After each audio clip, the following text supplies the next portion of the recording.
Hello everyone, mixie జార్లో పాలకూర తీసుకొని వాటర్ని అడ్జస్ట్ చేస్తూ ఇలా బ్లెండ్ చేసుకొని దీన్ని మనం గోధుమ పిండిలో వేసుకొని ఇలా బాగా మనం మిక్స్ చేసుకోవాలి. సేమ్ మనం చపాతీని ఎలా అయితే కలుపుకుంటామో అలా కలిపి పక్కన పెట్టుకోవాలి.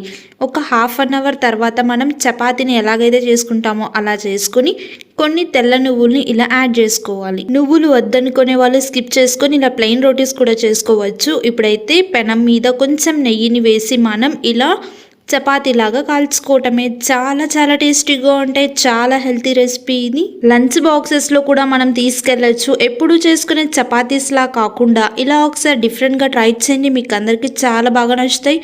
ఈ రోటీని మనం పన్నీర్, మష్రూమ్ ఇలా వెజ్లో ఏ కర్రీస్తో అయినా తీసుకోవచ్చు. చాలా టేస్టీగా ఉంటుంది. ఇంకా నాన్ వెజ్ రెసిపీలో వచ్చేసి చికెన్తో కూడా తీసుకోవచ్చు. నేనైతే ఈ రోటీ కాంబినేషన్లో క్యారెట్ ఫ్రై చేశాను. నా నెక్స్ట్ వీడియోలో ఈ రెసిపీ ఎలా చేసుకోవాలో చూపిస్తాను.